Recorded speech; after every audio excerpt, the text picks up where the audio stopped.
বাঁচাও ওকে, মেরো না, পুড়িও না ওকে প্লিজ। ভাইয়া বাঁচিয়ে নাও ওকে, মেয়েটা যে মারা যাবে, ভাইয়া প্লিজ। মাঝরাতে প্রাণপ্রিয় ছোট বোনের কক্ষ থেকে চিৎকারের আওয়াজে নিজের রুম থেকে ছুটে আসলো ফায়ান। যদিও আজকে প্রথম নয়, তবুও তাকে বেশ বিচলিত লাগছে। হন্তদন্ত পায়ে ছুটে বোনের কাছে চলে গেল সে। বোনের ঘর্মাক্ত মাথাটা নিজের প্রশস্ত বুকটার সাথে জড়িয়ে নিল ফায়ান। ধীরে ধীরে বোনের মাথায় হাত বুলিয়ে দিচ্ছে, উদ্দেশ্য যদি বোনটা একটু শান্ত হয়। হলো তাই। ফারহা কিছু সময়ের মাঝে নিজেকে ধাতস্থ করে নিল, তবে এখনো জোরে জোরে শ্বাস নিচ্ছে মেয়েটা। বোন, এবার ঘুমিয়ে পড়ো, সকালে তোকে ভার্সিটিতে নিয়ে যাব ভর্তির জন্য, ভুলে গিয়েছিস? দ্রুত না ঘুমালে সকালে উঠতে পারবি না। আমি তোর মাথায় হাত বুলিয়ে দিচ্ছি, তুই ঘুমা। ফারহা বড় ভাইয়ের দিকে ফ্যাল করে তাকিয়ে আছে। ফায়ান আরেকবার বলতে সে বাধ্য মেয়ের মতো শুয়ে পড়ল। ফায়ান হেসে বলল, এই তো আমার লক্ষ্মী বাচ্চা। বলেই বোনের মাথায় একটা চুমু এঁকে দিল। ফারহা চোখ বন্ধ করতে এক ফোঁটা পানি চোখের কার্নিশ বেয়ে ঝরে পড়ল। ফায়ান তা দেখে দীর্ঘশ্বাস ফেলল। এছাড়া তার কিছুই করার নেই। বোন ঘুমাতেই কম্বলটা গলা অবধি জড়িয়ে দিয়ে লম্বা লম্বা কদম ফেলে বাহিরে এসে দরজাটা চাপিয়ে দিয়ে সামনে তাকালো ফায়ান। সামনে তার পরিবারবর্গ উপস্থিত। এটা নিত্যদিনের রুটিন বলা চলে। তার মা সোনালি মুখে আঁচল চেপে কাঁদছে, আর তার বড় আম্মু অর্থাৎ বড় চাচার স্ত্রী মাকে থামানোর ব্যর্থ প্রয়াস চালাচ্ছে।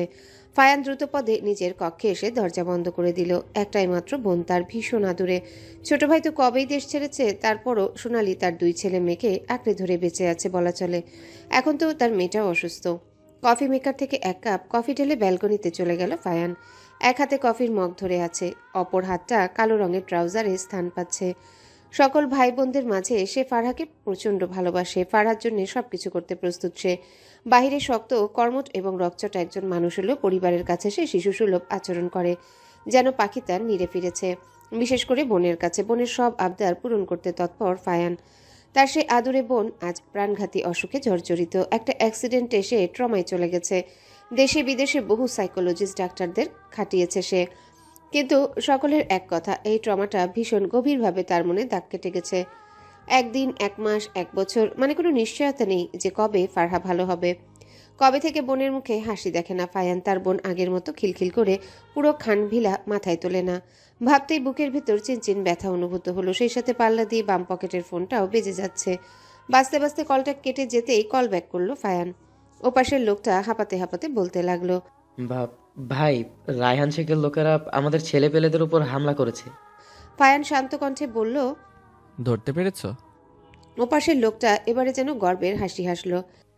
জি ভাই, ধরে বেঁধে রেখেছি, খুব হয়রানি করিয়েছে।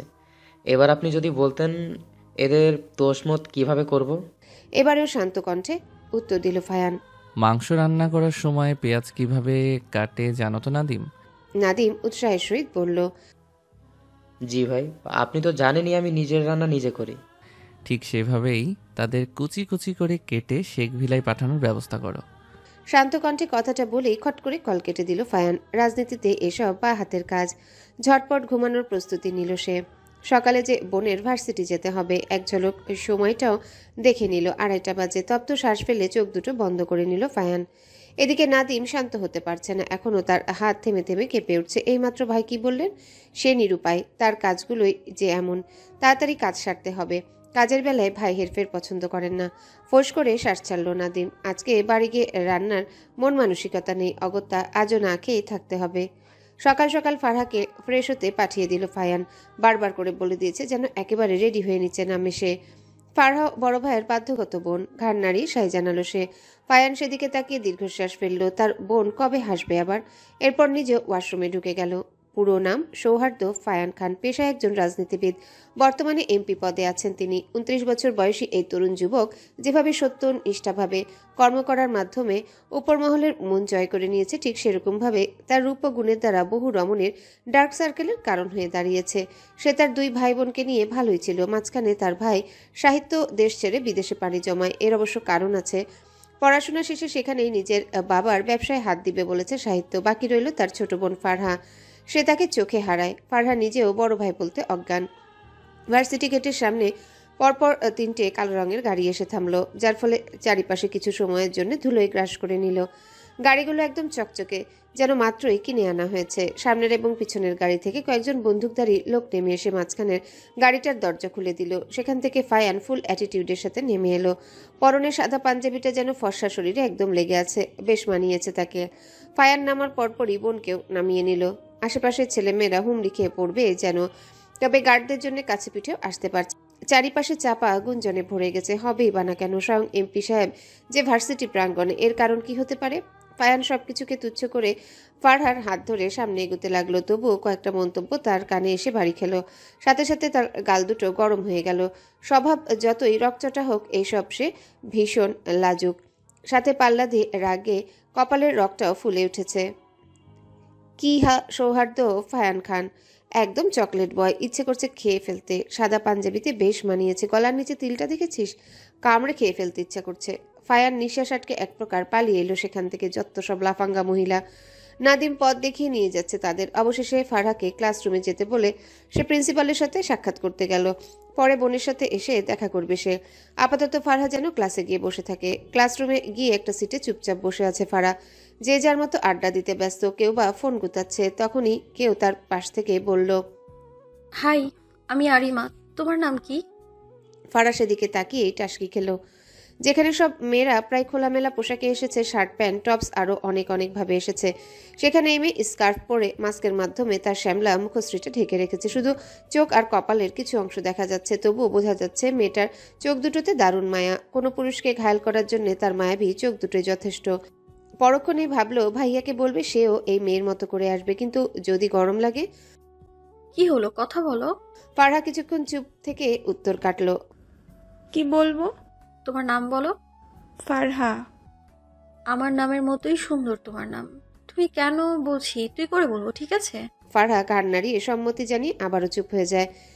আরিমা বুঝেছে মেয়েটা স্বল্পভাষী, কিন্তু তার যে মেয়েটাকে ভালো লেগেছে, এভাবে কম কথা বলা মোটেও আরিমার পছন্দ না। তার বন্ধুকে মন খারাপ করে বসে থাকতে দিলেও চলে না। ব্যাগ থেকে তার হেয়ার ব্যান্ড বের করলো আরিমা। ব্যান্ডটা দেখলে যে কারো হাসি আসবে। ব্যান্ডের মাথায় দুটো শিঙের মতো। আরিমা এটা নিজ হাতে বানিয়েছে, বানানোর কারণও আছে বই কি। ব্যান্ডটা হাতে নিয়ে এদিক সেদিক তাকালো আরিমা, অতঃপর সামনে দৃষ্টি দিল। সেখানে একটা সাদা রঙের পোলো শার্ট পরিধানকৃত ছেলে তার ফোন স্ক্রল করছে। মনে হচ্ছে ফোনের ভিতরে ঢুকে যাবে। বিরক্তিতে শ্বাস ফেললো আরিমা। পরক্ষণেই কুটিল হেসে ব্যান্ড নিয়ে ছেলেটার মাথায় পরিয়ে দিল। বাহ, চমৎকার, দারুণ লাগছে।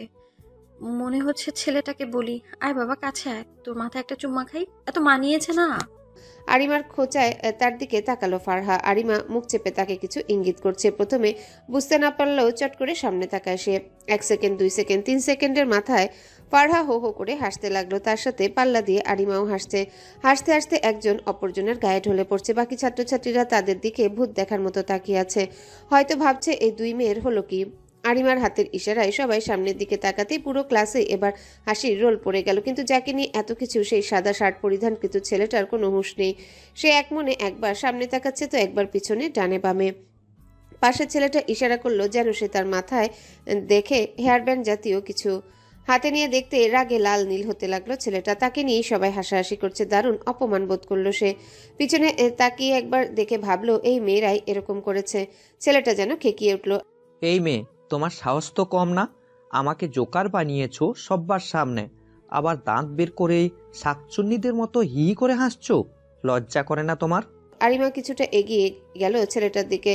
এতে ছেলেটা বিব্রত ভঙ্গিতে মাথা কিছুটা পিছিয়ে নেয়। চোখ দুটো পিটপিট করে আরিমা ঢঙ্গি স্টাইলে বলল, কেন কেন? তোমাকে জোকার বানিয়েছে কিভাবে? তোমার মাধ্যমে আমি একটু সবাইকে হাসালাম। মানুষকে হাসাতে আমার বেশ ভালো লাগে। দাও আমার ব্যান্ডটা দাও। বলেই ছো মেরে ছেলেটার হাত থেকে ব্যান্ডটা নিয়ে নিল আরিমা। পরক্ষণে আবারও খিলখিল করে হাসতে লাগলো। ফারহার সাথে ধূপধাপ বাড়ি খাচ্ছে। ফারহা পারছে না যেন বেঞ্চ থেকেই পড়ে যায়। আচ্ছা ছেলে শোনো, তোমাকেও ভালো লেগেছে আমার। নাম কি তোমার? ছেলেটা ড্যাব ড্যাব করে তাকিয়েছিল, অতঃপর রোবোটিক ভাবে বলল, আফরিদ আওলাদার। আরিমা এক হাত দিয়ে ফারহার এক হাত পেঁচিয়ে বলল, আমার নাম আরিমা, আর এ হলো ফারহা। আমরা আজকে থেকে ফ্রেন্ড, ঠিক আছে? ছেলেটা এখনো ধ্যান ধরে আছে। হঠাৎ মাথায় কারো চাটি পড়তে সেদিকে তাকালো আফরিদ। শালা, আমাদের জন্য না দাঁড়িয়ে চলে এসেছিস? তো আগে আগে এসে কোন মাইয়াটা পটাইতে পেরেছিস দেখি তো। পাশ থেকে আরেকজন বলল, লাগা লাগা শালারে লাগা। আফরিদ বোকা বোকা হাসি দিয়ে বলল, দোস্ত, তোরা রাখছিস কেন? দেখ, এদের সাথে আমার বন্ধুত্ব হয়ে গেছে। ওর নাম ফারহা আর আরিমা। একটা মেয়ে বলল, আমরাও আজকে থেকে তোমাদের ফ্রেন্ড। আমার নাম শিমরান, আর এ হলো বেলা। আর এই দুটো ছেলে দেখছো না, এদের নাম মনির আর শুভ। আরিমা এক ঝলক সবার দিকে তাকিয়ে গুনে নিল, তারপর সমস্বরে আওড়ালো, পুরাই ভেড়ার দল। এরা 7 ভেড়ার ছানা মাঠে চলে এলো। প্রথম দিন তাই ক্লাস হয়নি, এমনি কেটে গেল। এখন যে যার বাড়ির পথে যাবে, যদিও এতক্ষণে জেনে গেছে ওরা সবার বাড়ি একদিকেই। একসাথে গল্প করতে করতে যাবে তারা। তখনই গুটি কয়েক ছেলে মেয়ে সামনে এসে দাঁড়ালো তাদের। তারা বুঝতে পারলো এবার নিজেরাও তথাকথিত জার্গের শিকার হবে।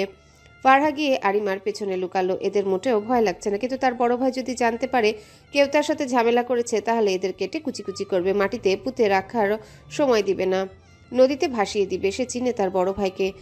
এই বাচ্চারা, তোমরা কি বাড়িতে চলে যাচ্ছ? ছেলেটার এহনো কথায় আরিমা দাঁত কেলিয়ে বলল, না ভাইয়া, আমরা এতিমখানায় যাচ্ছি। আসলে বাড়িঘর নেই তো। কিন্তু ড্রেস আপ দেখে তো মনে হচ্ছে না তোমরা এতিমখানার বাসিন্দা। ইয়ার কি করো? ইয়ার কি করবো কেন? আপনি কি আমাদের নাতি লাগেন নাকি? বেয়াই কোনটা? বাকিরা হেসে কুটি কুটি। এবার ছেলেটাও কিছুটা বিব্রত বোধ করলো। পাশ থেকে আরেকটা ছেলে বলল, কি দেখাবেন দেখান। বেলার এহনো কথায় সবাই আরেক দফায় হাসলো। ফারহা খোঁচা দিয়ে আরিমাকে কিছু বলল। আরিমা এদিক সেদিক তাকিয়ে একটা মেয়েকে দেখে নিল, যেভাবে মেকআপ করেছে ইচ্ছে করছে পেট ফেটে হাসি। ফারহা নিজেও মিটিমিটি হাসছে। আল্লাহ, আপি তোমার দিকে তো খেয়ালই করি নাই। এত কিউট কেন তুমি আপু? তোমার স্কিন এত গ্লো কেন? কি ক্রিম ইউজ করো, নামটা বলবা প্লিজ? আমিও তোমার মতো হতে চাই। চোখ দুটো পিটপিট করে বলল আরিমা। এতেই যেন কাজ হলো। মেয়েটা খুশিতে গদগদ হয়ে গেল। যা দেখে 7 ভেড়ার ছানারা মনে মনে প্রচুর হাসছে, কিন্তু প্রকাশ করতে পারছে না। একে টোপ হিসেবে ব্যবহার করে এখান থেকে বের হতে হবে। আসলে অনেকগুলো ক্রিম ইউজ করি তো, কালকে সময় নিয়ে সবগুলো লিস্ট তোমাকে এনে দিব। 7 ভেড়ার ছানা একে অপরের দিকে তাকাচ্ছে। ক্রিমের লিস্ট ও মনির গলা খাকারি দিয়ে বলল। আমি আপনাকে আপু ডাকতে পারবো না। শুভ খোঁচা দিয়ে বলল, শালা, আপু তো ডেকেই ফেলছস। ও হ্যাঁ, মিস্টেক। কেন আপু, ডাকবা না আমাকে? আমি আপনাকে দেখে ক্রাশ খেয়েছি। এত কিউট মেয়ে ভার্সিটিতে আছে। আপনার অবস্থান তো পরী লোকে হওয়া উচিত। আপনি পরীদের রানী আর আমি রাজা। মনির একটু থেমে আবারও বলল, আমার না সিনিয়র মেয়েদের সাথে প্রেম করার বড্ড ইচ্ছে। আপনি যদি একটা সুযোগ দিতেন। মেয়েটা লাজুক হেসে বলল, ভেবে জানাবো। আপু, আজকে কি আমরা আসতে পারি? আসলে বাড়িতে ছানাপোনা আছে তো। আরিমার কথায় সবাই ভেবাচাকা খেয়ে গেল। আচ্ছা, তার আগে তোমার নাম তো বলে যাও। আমার নাম বিলকিস, আর এর নাম রাহিমা। বেলার সিমরানকে উদ্দেশ্য করে বলল। এদের নাম জুলেখা আর ওর রত্নাবানু। আর এই 3 ছেলেদের নাম। থাক থাক, আর বলতে হবে না, তোমরা আসতে পারো। এদিকে মেয়েটার বন্ধুরাও কিছু বলতে পারলো না, কারণ ভিপির মেয়ে বলে কথা। এদিকে গেটের বাইরে এসে এতক্ষণের চাপানো হাসি একে একে উগড়ে দিল সবাই। হাসতে হাসতে একজন আরেকজনের উপরে পড়ছে। শেষমেশ কিনা একটা ক্রিম আফার প্রেমে থপাস করে পড়লি মনির। কোথায় গেল তোর অঞ্জনা? আরে পাগল, একটু ঢো মেরে আসলাম। আমগো বাসার কুত্তাও হের দিকে তাকাইব না। পোশাকের শ্রী দেখছোস? বলেই নাক কুচকালো মনির। সবাই আরেক দফা হাসলো। কিন্তু ওই মেয়ে যদি তোকে অ্যাকসেপ্ট করে নেয়? সিমরান পাশ থেকে বলল, ওর একটা প্রেমিকা আমার জন্য টিকেছে, এবার ওর একটা প্রেমিকাও আমার জন্য টিকেছে, এবারেরটাও টিকবে না। এদিকে ফারহা চিন্তিত। তার ভাইয়ের কথা ছিল দেখা করবে, এখনো আসলো না, চলে গেছে হয়তো। তার ভীষণ অভিমান হয়েছে বড় ভাইয়ের প্রতি। ঠিক তখন একটা কালো রঙের গাড়ি তাদের সামনে এসে দাঁড়ালো। ভেড়ার ছানারা উৎসুক হয়ে সেদিকেই তাকিয়ে আছে। ড্রাইভার ফারহার কাছে এসে বলল, আপা, বড় স্যার বিজি আছে, আপনারে আমার লগে যাইতে কইছে। সবাই সমস্বরে বলে উঠল, ভিসি? ফারহা বলল, ওটা বিজি হবে। ওই হলো, আহেন আপা। আফরিদ বিড়বিড় করে বলছে, ইংরেজির দফারফা করে দিবে এই ভদ্রলোক। সবাই আমার সাথে চলো, তোমাদের নামিয়ে দেব। সকলেই সাইজা নিয়ে উঠে গেল গাড়িতে। আচ্ছা ফারু, এত দামি গাড়ি কই পেলি? বড় স্যারটা কে? এভাবে চোখ নাচাচ্ছিস কেন? এটা আমার ভাইয়ার গাড়ি। তোর ভাইয়ার নাম কি? কি করেন তিনি? সৌহার্দ্য ফায়ান খান। বাকিটা বলার আগেই আফরিদ চিৎকার দিয়ে উঠল, শালি, পানি রাক্ষসের মতো খাস, দেখে শুনে গিলতে পারিস না? বলেই রুমাল দিয়ে মুখ মুছতে লাগলো। সবাই একবার আফ্রিদকে দেখছে, আরেকবার বোতল হাতে বসা আরিমাকে দেখছে। তাদের আর বুঝতে বাকি নেই এ পানি কোথা থেকে এসেছে। সবাই হাসতে হাসতে লুটোপুটি খাচ্ছে। এদিকে আরিমার হুঁশ নেই, সে নিজে মনে আওড়াচ্ছে, নেতা সাহেব আমি এসে গেছি। আপনাকে যেহেতু একবার পেয়ে গেছি আর ছাড়াছাড়ি নেই। আমি আসছি শীঘ্রই। দেখা না হলে, কথা না হলে আপনি আমার নেতা সাহেব হবেন কিভাবে? বলেই বাঁকা হাসলো আরিমা। বাসায় এসে মাত্র ওয়াশরুমে ঢুকেছে সে, তখনই পরপর ফোনে রিং হতে লাগলো।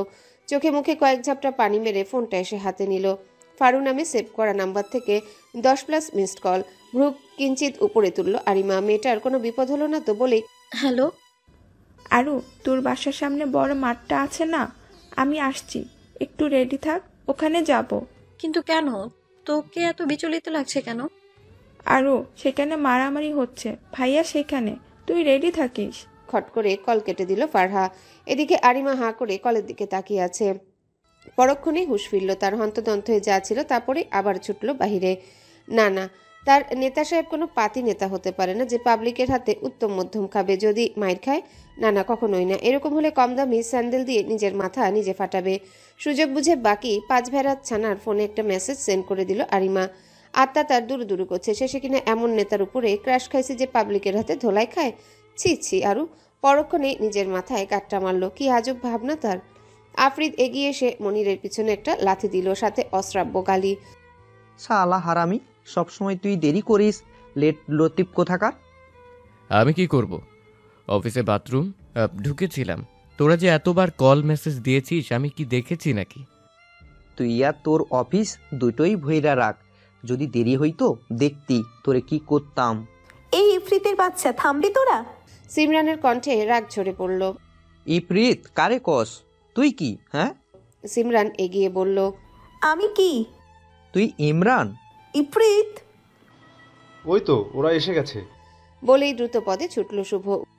এখন কথা বলার সময় নেই, আমার সাথে আয়। বলেই তারা দিল আরিমা। দূর থেকে মাঠ দেখা যাচ্ছে, প্রচুর ভিড় ভাট্টা। তার পাশে নির্মাণাধীন একটা বিল্ডিং।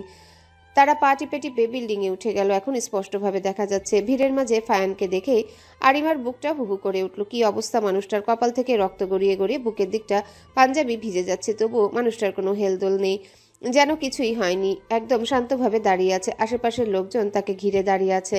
পাছে না আবার তাদের নেতা সাহেবের উপর কেউ হামলে পড়ে। আরিমার চোখ গেল একটা মোটা দেখে লোক হাতে মস্ত বড় লাঠি নিয়ে ফায়ানের দিকে এগোচ্ছে। ঠিক তার পিছন থেকে। কারো সেদিকে খেয়াল নেই, সবাই ঝামেলা কমাতে ব্যস্ত। 7 ভেড়ার ছানায় দৃশ্যটা দেখেছে। ফারহা কিছু বলতে পারছে না। এখান থেকে ডাকলে তার ভাই শুনতে পারবে না। সে আতঙ্কে আরিমার হাত খামচে ধরল, দৃষ্টি অসহায়। আরিমা সেদিকে তাকিয়ে নিচের ঠোঁটটা দাঁত দিয়ে কামড়ে ধরল, যেন গভীর কিছু ভাবছে সে। পায়ের নিচে একটা পাথর দেখতে পেল আরিমা। কারো মাথায় লাগলে খুলি বের হতে যথেষ্ট এটা। পাথরটা তুলে নিল আরিমা। বাকিরা শুধু তার কাণ্ড দেখছে। এক চোখ বন্ধ করে লোকটার মাথা বরাবর টার্গেট করলো। যেই না ফায়ানের মাথায় আঘাত করতে যাবে, তখনই ঢিলটা ছুড়ল আরিমা। একদম লোকটার মাথায় লেগেছে। হঠাৎ ফায়ান তার পিছনে কারো চিৎকার শুনে ঘুরে দাঁড়ালো। সাথে সাথেই তার মুখ থেকে উচ্চারণ হলো, শিট। ফায়ানের উপরের দিকে তাকানোর সাথে সাথে সেখান থেকে সরে গেল। আরিমার মুখে তৃপ্তির হাসি। বাকিরা হাঁ করে তাকে দেখছে। এত নির্খুঁত টার্গেট কিভাবে করলো? তারা তো কখনোই পারবে না। কিরে, কিভাবে কি করলি তুই? আরিমা একবার শুভর দিকে তাকিয়ে বলল, ক্রিকেট খেলতে খেলতে অভ্যাস হয়ে গেছে। আমরাও তো খেলি, তাই বলে এভাবে তো টার্গেট করা আমাদের জন্য সম্ভব না। আরিমা ভ্রুকুচকে তার দিকে তাকালে তৎক্ষণাৎ চুপ হয়ে যায় শুভ। তুই ক্রিকেট পারিস? হ্যাঁ পারি। এই আমাকেও শিখাবি? বেলার কথায় বিরক্ত হলো বেশ আরিমা। শালি, ওখানে নেতা সাহেব আহত আর তোরা ক্রিকেট নিয়ে পড়ে আছিস। আসলে ভেড়ার ছানা তোরা। এতটুকুতে ভাইয়ার কিছু হবে না, বাসায় চল সবাই। ভাইয়া নিশ্চয় এখন বাসায় ফিরবে, আমাকে না পেলে আবার কথা শোনাবে। একটা তুলি দিয়ে কপালে রক্ত মুছছে ফায়ান। তার পাশে নাদিম অসহায় দৃষ্টিতে তাকিয়ে আছে। তার মনে হচ্ছে ইস, সাথে থেকেও ভাইকে রক্ষা করতে পারলাম না। নাদিম, জি ভাই। আজকে ভার্সিটিতে যাব না। নাদিম হকচকিয়ে গেল। ভাই, আপনি তো স্যার ডাকতে নিষেধ করেছিলেন। মিনমিন করে বলল নাদিম। ফায়ান হাসলো। একবার নাদিমের দিকে তাকিয়ে বলল, তুমি কি ভাবছো তাদের সাধ্য কত যে সৌহার্দ্য ফায়ান খানকে মারতে পারে? নাদিম আশ্চর্য হয়ে জিজ্ঞাসা করলো, মানে বুঝলাম না ভাই। ফায়ান বাঁকা হেসে উত্তর দিল, আমি নিজ থেকে না চাইলে কেউ আমার গায়ে ফুলের টোকাও দিতে পারবে না। দ্রুত গাড়ি বের করো, বোনকে মিস করছি। নাদিম হন্তদন্ত হয়ে চলে গেল। সে জানে না ফায়ানের মাথায় আসলে কি চলছে। রায়হান শেখের অবস্থা, সে খুশিতে নৃত্য করবার উপক্রম। তার চিরশত্রুকে সে আঘাত করতে পেরেছে। যখন পার্সেল খুলে লাশের অবস্থা দেখেছিল তখনই মিনি হার্ট অ্যাটাক করে ফেলেছিল রায়হান শেখ। কত বড় স্পর্ধা ফায়ানের। বাবা, এত লাফিও না, আমার ব্যাপারটা সুবিধে ঠেকছে না। নিশ্চয়ই এতে কোনো প্যাচ রেখেছে ফায়ান খান। বরাবরের মতোই ছেলের কথাকে প্রাধান্য দিলেন না তিনি। নাক মুখ কুচকে সেখান থেকে সরে এলেন। আজ সে সারা রাত ফুর্তি করবে। তার শত্রুকে সে আঘাত করতে পেরেছে। ছেলে রাজ বাবার দিকে তাকিয়ে বলল, এই প্রতিবন্ধী কিভাবে নির্বাচন করবে এটাই তো তার মাথায় ঢোকে না। আয়া দিয়ে সেভ করে নাম্বারে ডায়াল করলো আরিমা। তার মনটা হঠাৎ ছটফট করছে। রিসিভ হতে ওপাশ থেকে নারী কণ্ঠে কেউ বলল, আসসালামু আলাইকুম ম্যাম। ওয়ালাইকুম আসসালাম। কি খবর রাহা, সব ঠিক আছে? জি ম্যাম, সব ঠিকঠাক। কি করছে এখন? ঘুমাচ্ছে ম্যাম, দিন দিন দুষ্টু হয়ে যাচ্ছে, সামলাতে হিমশিম খাই। আরিমা হালকা হেসে বলল, অভ্যাস করে নাও, কাজে দিবে। রাহা লাজুক হেসে বলল, জি ম্যাম, আপনি কবে আসবেন? শীঘ্রই, ওর খেয়াল রেখো। বলেই খট করে কল কেটে দিল আরিমা। তখনই আবার কল বেজে উঠল। নাম্বারটা দেখেই তার মনে কিছুটা ভয় কাজ করছে। কি জবাব দিবে সে লোকটার কাছে? রায়হান শেখ গুটি সাজাচ্ছে কিভাবে ফায়ানের দুর্বল পয়েন্টে আঘাত আনা যায়। তার জন্য মেইন টার্গেট ফায়ান খানের বোন। তাকে যে করেই হোক বাড়ি থেকে কিছুটা দূরত্বে আনতে হবে, যেন সাথে ফায়ান না থাকে। কিভাবে কাজটা করবে, কিভাবে? হঠাৎ তার মাথায় বুদ্ধির বাতিটা জ্বলে উঠল। বিড়বিড় করে বলল, সোয়ার্দ ফায়ান খান, নিজের প্রিয় জিনিসটা হারাতে প্রস্তুত থাকো। ভাইকে চিনিয়ে নিয়েছিলাম, এবার বোনকেও ওপারের টিকিট হাতে ধরিয়ে দেব। ফারহার এহনো কথায় সবাই একসাথে চিল্লিয়ে উঠল, কেন? আরে ফেরার দল, আস্তে আস্তে। কিন্তু কেন যাবি না? ভাইয়ার থেকে অনুমতি নিতে হবে রে। আরিমা বলল, কিন্তু কেন, কি হয়েছে বলবি তো? দোষ, এখান থেকে 1 কিলোমিটার দূরে একটা মেলা বসেছে, চল না যায়। ফারহার কণ্ঠে ঝরে পড়ছে উৎকণ্ঠা। সবাই হৈ হৈ করে উঠল। কিন্তু তোর ভাই কি তোকে যেতে দিবে? সেটাই তো। আমি রাজি করাবো, চল। ফারহা চোখ দুটো বড় বড় করে বলল, আরু তুই কিভাবে? ভাইয়া তোর কথা শুনবে? বউয়ের কথা না শুনলে পাশের বাসার ভাবির কথা শুনবে? দরজার সামনে দাঁড়িয়ে কালিমা পড়ছে আরিমা। মনে হচ্ছে বাঘের গুহায় ঢুকবে। পেছন থেকে 6 ভেড়া ছানারা তাড়া দিচ্ছে। একবার তাদের দিকে তাকিয়ে দাঁত কিরমির করছে, তার একবার দরজার দিকে অসহায় নেত্রে তাকাচ্ছে। সে যতটুকু জানে নেতা সাহেব প্রচুর রকচটা ধরনের মানুষ। দরজা হালকা করে খুলবে তার আগে পেছন থেকে একটা ধাক্কা মেরে ভেতরে ঢুকিয়ে দিল ফারহা। তখনই আরিমা সমস্যারে বলে উঠল, मैं चलती हूँ, दुआओं में याद रखना। হঠাৎ রুমে কারো উপস্থিতি পেয়ে বারান্দা থেকে বের হয়ে এলো ফায়ান। আরিমা ঢোক গিলছে। পছন্দের মানুষটা তার থেকে কয়েক হাত দূরে মাত্র। হার্ট মনে হচ্ছে উচ্চস্বরে ভিট হচ্ছে। এই মেয়ে, তুমি কে? এখানে কি করছো? ফায়ানের কণ্ঠ গম্ভীর। না মানে, আমরা না ঘুরতে যেতে যাচ্ছি। তো যাও, এখানে আমার বলার কি আছে? বিরক্তিতে ফায়ানের মুখ কুচকে আছে। না মানে, আপনার অনুমতি লাগতো। কেন? আমার অনুমতি কেন? ফারহাও যাবে আমাদের সাথে। মিনমিন করে বলল আরিমা। ফায়ান শান্ত পায়ে আরিমার দিকে এগোচ্ছে। বিস্ময়ে আরিমার চোখ ইয়া বড় বড় হয়ে গেল। সে পিছনে সরতে সরতে নিজ মনে আওড়ালো, এই নেতার চরিত্রের দোষ আছে নাকি? ধুর ধুর, কি সব বলছি। আবারও নিজের মাথায় নিজেই টোকা দিচ্ছে সে। পিছাতে পিছাতে দেয়ালে পিঠ ঠেকে গেল আরিমার। এবার সে অসহায় নেত্রে ফায়ানের দিকে তাকালো। যদিও আরিমার মুখ মাস্ক দিয়ে ঢাকা, তবু তার চোখ দেখে মনের খবর বুঝতে পারছে ফায়ান। তাকে চমকে দিতে আরেকটা কাণ্ড করে বসলো ফায়ান। হাতের উল্টো পিঠ দিয়ে আরিমার গাল ছুঁয়ে দিল। আরিমা কেঁপে উঠল যেন। বুকের ভিতরে কেউ দ্রুত বেগে ড্রাম বাজাচ্ছে যেন। ফায়ানের কাণ্ডে সে বিস্মিত। ফায়ান কয়েক পা পিছিয়ে এলো। কালো ট্রাউজারের পকেটে 2 হাত পুরে বলল, ঠিক আছে, কিন্তু সাথে আমি কোনো গার্ড দিব না। আমার বোনকে প্রোটেক্ট করার দায়িত্ব তোমার। যদি তার শরীরে একটা কাটার আঘাতও পড়ে। আরিমা ঢোক গিলে মাথা নাড়ালো। সে খেয়াল করে দেখলো ফায়ানের মাথা এবার 1 টাইম ব্যান্ডেজ লাগানো। তবুও অনেক সুন্দর লাগছে, যেন ব্যান্ডেজটা তার সৌন্দর্য আরও বাড়িয়ে দিয়েছে। ফায়ান ঠোঁট কামড়ে কিছু ভাবলো, তারপর মাথা নাড়াতে নাড়াতে বলল, শোনো মেয়ে, তোমার হার্টটা বড্ড বেসামাল। যেখানে সেখানে জোরে জোরে বিট হতে শুরু করে। সেটাকে সামলানোর দায়িত্ব তোমার, বুঝেছ? নাও গেট আউট। লাস্টের কথাগুলো এত জোরে বলল আরিমা কেঁপে উঠল। পরক্ষণে এক দৌড়ে রুম থেকে বেরিয়ে গেল। জোরে জোরে শ্বাস নিচ্ছে আরিমা, আর মনে মনে ফায়ানকে বকছে, শালা লুচ্চা বেটা, ভেবেছিলাম কত ভালো নেতা, সুযোগের সদ্ব্যবহার, খাম্বা কোথাকার। কিন্তু এ বেটা গার্ডদের বারণ করে দিল কেন? আশ্চর্য। সন্দেহ করছে নাকি? ভাববার বিষয়। এদিকে ফায়ান ভাবছে, ওয়েলকাম ব্যাক আরিমা আহসান পুষ্প। মুখে তার বাঁকা হাসি। রাজি হইছে? বউয়ের কথা কোন বেড়া ফালায়? আরিমা ফুল অ্যাটিটিউড নিয়ে দাঁড়িয়ে আছে। 6 ভেড়ার ছানা একসাথে বলে উঠল। তার মানে রাজি হয়েছে? বলেই আরিমার উপর একসাথে সবাই ঝাঁপিয়ে পড়ল। সাথে সাথে সে বিছানায় পড়ে গেল। আল্লাহ, এই ভেড়ার ছানাদের হাত থেকে রক্ষা করো। অনেকক্ষণ ঘোরাঘুরি করে সবাই দম নিল। প্রচুর পিপাসা পেয়েছে, তাই একটা দোকানে গিয়ে জুস কিনে ঠান্ডা স্থানে বসে খাচ্ছে। এর মাঝে আফরিদ বলল, দোস্ত, রাজি করালি কিভাবে? এটা আমার জন্য সহজ ব্যাপার। যে ভাব নিচ্ছিস, মনে হচ্ছে তোর সত্যিকারের জামাই। আবার জিঙ্গায়, সে আমার সত্যিকারের জামাই, তাই না ফারুক? ফারহাও সাই জানালো। ঠিক তখনই আরিমা বলল, তোরা থাক, আমি একটু আসছি। সবাই জলদি জলদি গাড়িতে উঠতো, কোনো কথা নেই। আরিমার কথায় সকলে অবাক হলো। মাত্রই আসলো তারা, এখনই চলে যাবে? শুনতে পাচ্ছিস না আমার কথা? উঠতে বলেছি।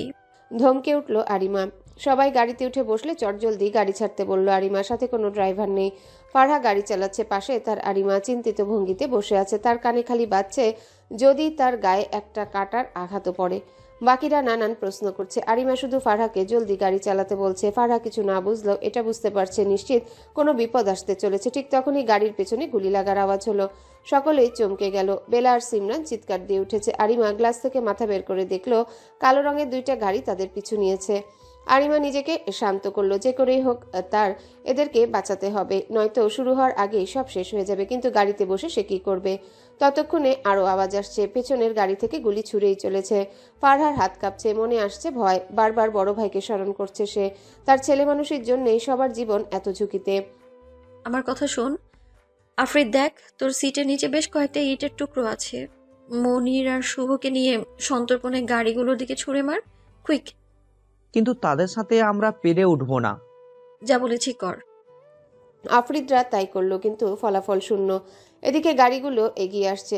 আরিমা ফারহাকে সরিয়ে দিয়ে নিজে ড্রাইভিং সিটে বসে পড়ল। আতঙ্কে মেয়েটার হাত কাঁপছে। বাকিরা অবাক চোখে আরিমাকে দেখছে। এই মেয়ে গাড়িও চালাতে পারে? আরিমা ফুল স্পিডে গাড়ি চালাচ্ছে। সবাই আল্লাহর নাম জপছে। পিছনের গাড়িটাকে ছাড়িয়ে এসেছে, তবু বিপদ থেমে নেই। ফারহাদ, যা বলছি তা মন দিয়ে শোন। আমরা নেমে যাব আর তুই অজ্ঞান হওয়ার নাটক করবি, সিটেই শুয়ে থাকবি। ভয় নেই, আমরা আছি, বিশ্বাস করিস তো আমায়?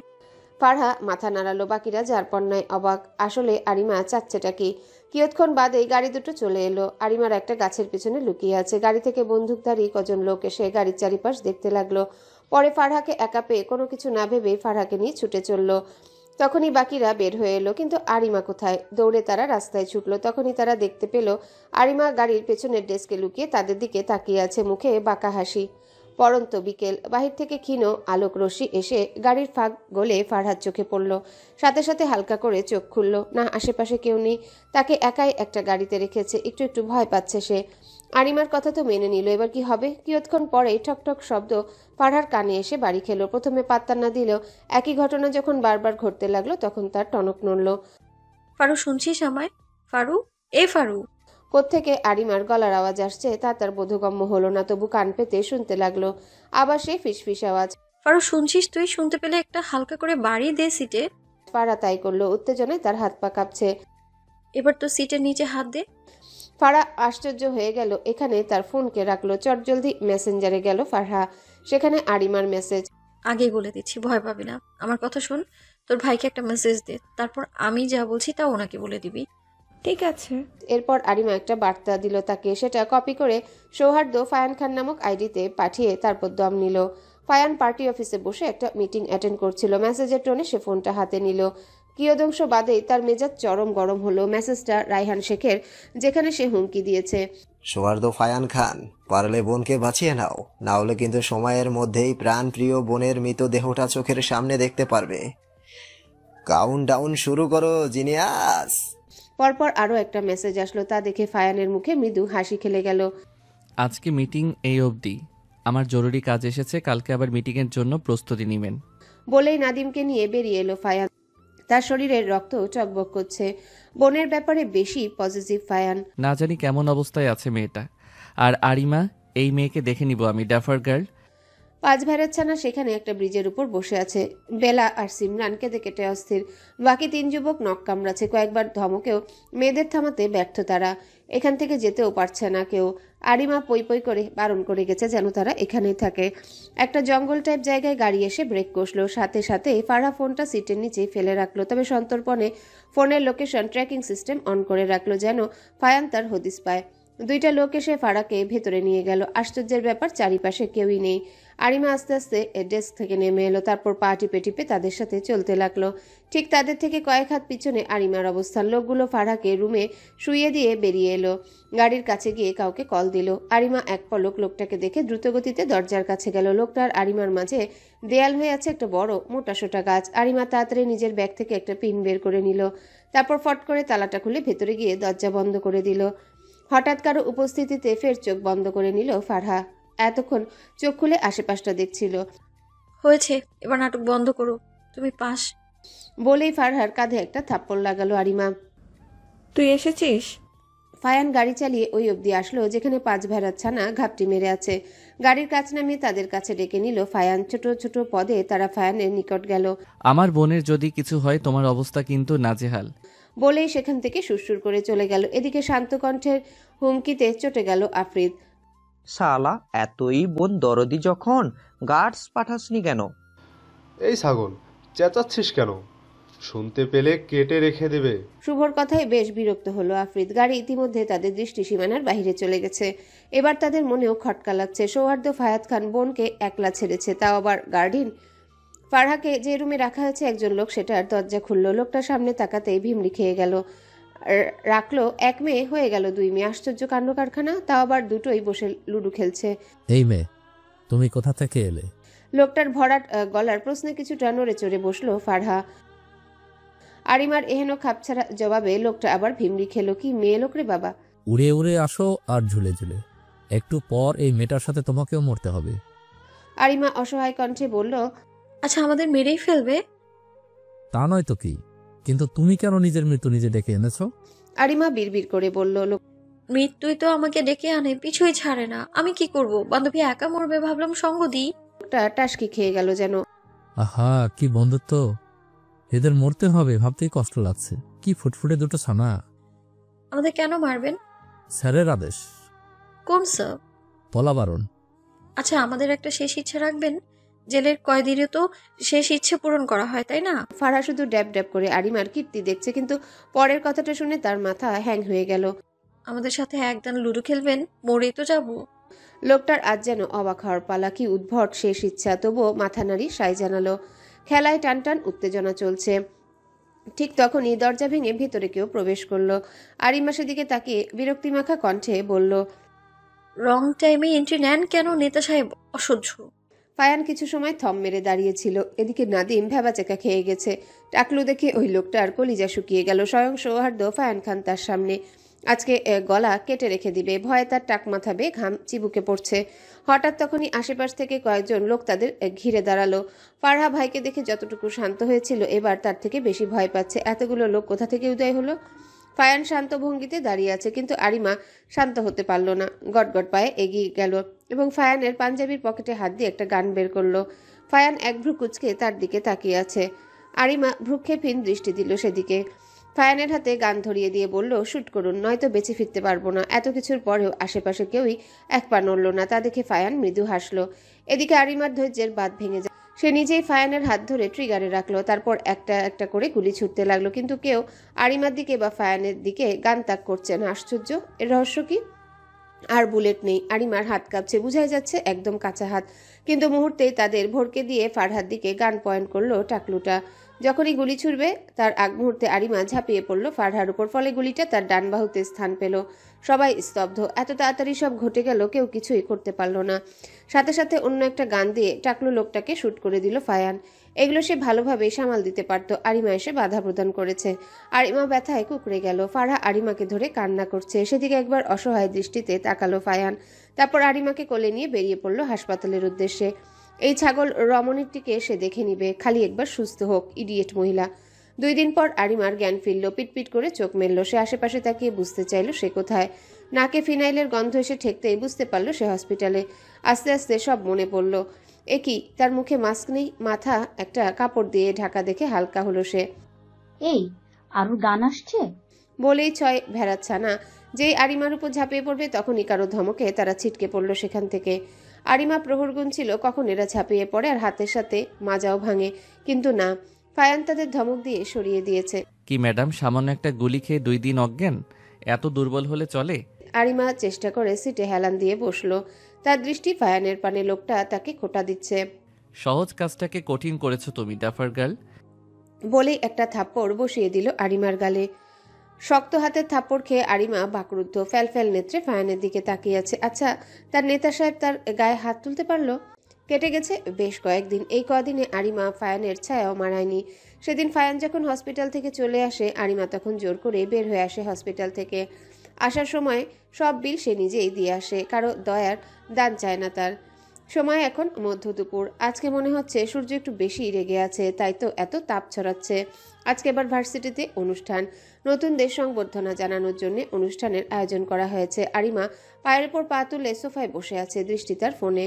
কারোর সাথে হেসে হেসে ভিডিও কলে কথা বলছে সে। তখনই কলিং বেল বেজে ওঠে। আরিমা বিরক্তি নিয়ে উঠে দরজা খুলে। এই অসময়ে কে আসবে? দরজা খোলার সাথে সাথে ছয় ভেড়ার ছানা তার উপর হামলে পড়ে। এক একজনার কত কি অভিযোগ তার প্রতি। আরিমা সেগুলো বসে বসে শুনছে। শালি, তোর জামাইয়ের উপরে রাগ কইরা আমাদের সাথে কথা বন্ধ করেছিস কেন? আফ্রিদের কথায় আরিমা চোখ গরম করে বলল, শালি বলস কেন? আমার বউ। থেমে গেল আরিমা। আফ্রিদ ভ্রু কুচকে জিজ্ঞাসা করলো, থামলি কেন? তোর বোন কি?